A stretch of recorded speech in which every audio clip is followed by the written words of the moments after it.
कि जैसे कल सूर्य ग्रहण है तो हम उपासकों को क्या करना चाहिए और क्या नहीं। हाँ, श्री सेवक जी, ध्रुवदास जी और बड़े बड़े अपने वृंदावन के रसिकों ने इसकी मान्यता नहीं की। यह हमारे धाम की रसमयी उपासना है। ये लोक व्यवहार में सूर्य ग्रहण चंद्र ग्रहण पड़ता है, हम धामवासी प्रिया प्रीतम के उपासी हैं। न तद्भासते सूर्यो न शशांको न पावका यद गत्वा न निवर्तन्ते तद धाम परमम मम। हमारे यहाँ रोज सूर्य ग्रहण होता है, चंद्र ग्रहण होता है, हर समय होता है। सांवली भुजाओं में गोरी प्रिया का आलिंगन होता है, प्रतिपल होता रहता है।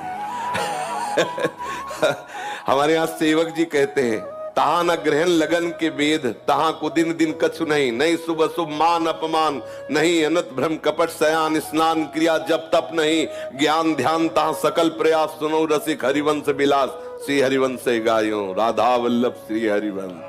दूसरा कुछ नहीं, प्रिया प्रीतम रस में आनंद मगन हो जाओ।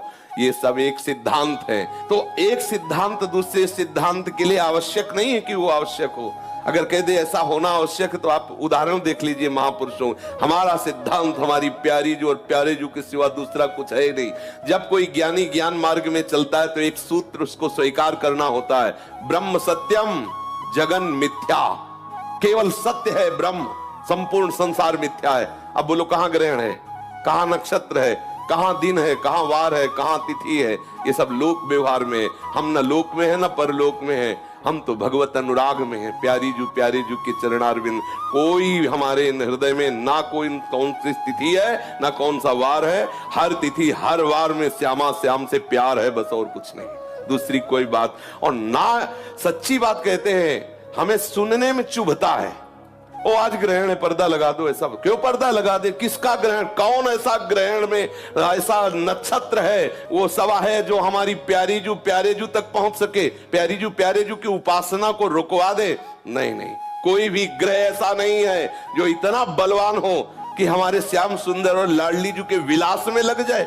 ऐसा है किसी के? अरे कुछ नहीं। हरिवंश महाप्रभु ने दोष में कहा है, जब आप स्फुटवाणी को पढ़ो तो स्फुटवाणी में लिखा है ना, द्वादश चंद कृत स्थल मंगल बुद्ध विरुद्ध सुर गुरु बंको, यदि दशम भवन भृगु सुत मंद सुकेतु जन्म के अंक, अष्टम राहु चतुर्थ दिवामणि तो हरिवंश करत न संको, जो पे कृष्ण चरण मन अर्पित तो करी है का नवग्रह रंक। ये बेचारे गरीब नवग्रह क्या कर सकते हैं? रंक बेचारे गरीब नवग्रह क्या कर सकते हैं?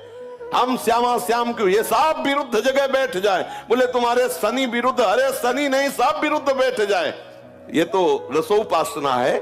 श्री तुलसीदास जी कहते, जानकी नाथ सहाय करे तब कौनो बिगाड़ी सके नर तेरो। उसमें एक पंक्ति, शुक्र शनिचर राहु केतु सब वही है क्षण में तेरो चेरो, जानकी नाथ सहाय करे तब कौन बिगाड़ स। इसमें कह रहे जो पे कृष्ण चरण मन अर्पित। और यहाँ महाप्रभु कृष्ण चरण, और जहां कृष्ण जिन चरणों में अर्पित है हम उनकी उपासना में मगन। श्री राधा जुग चरण निवास, सब ग्रह नक्षत्र अनुकूल हो, भानु दशम जन्म निशापति मंगल बुद्ध शिवस्त लली के, जो गुरु होए धर्म भवन के तो भृगु नंद सुमंद नवी के, तीसरो के तु समेत विधुग्रस तो हरिवंश मन क्रम फीके, गोविंद छाड़ी भ्रमंत दसो दिस तो करी है का नवग्रह नीके। यदि सब ग्रह सही अंक में विराजमान है, सब अनुकूल हैं, लेकिन भगवत विमुख हो तो जलोगे मरोगे, नाना प्रकार के द्वंद्वों में पिछोगे, कोई तुम्हें नहीं बचा सकता। शंकर सहस विष्णु अज तो ही सकहि न राख राम कर द्रोही। भगवत विरोधी को कहीं भी भाग के चल, और भगवत अनुकूल है तो सब खिलाफ खड़े हो, कुछ नहीं करेंगे। जो भी होगा सब मंगल ही मंगल होगा, मंगल भवन का आश्रय लिए।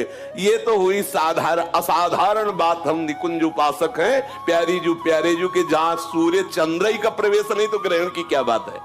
तो आप जहां भी हो हमारे प्यारी जू प्यारे जू के हो, वृंदावन का आश्रय लिया है तो मात्र वृंदावन की रस रीति से उपासना करो, कोई भी डरने की बात नहीं। जो आचार्य कह रहे हैं, जो महापुरुष कह रहे हैं, हमें उसी के अनुसार चलना चाहिए। हमारी उपासना में ग्रहण, नक्षत्र, तिथि, वार ये सब एक तरफ रख दिए गए। रोज मंगला से शयन, शयन से मंगला, केवल प्यारी जी और प्यारे जी, दूसरा कोई गान नहीं, दूसरा कोई चिंतन नहीं, और इससे बढ़कर कोई रस पद्धति नहीं, इससे बढ़कर कोई सिद्धि नहीं, इससे बढ़कर कोई महामहिमामय आनंद नहीं है।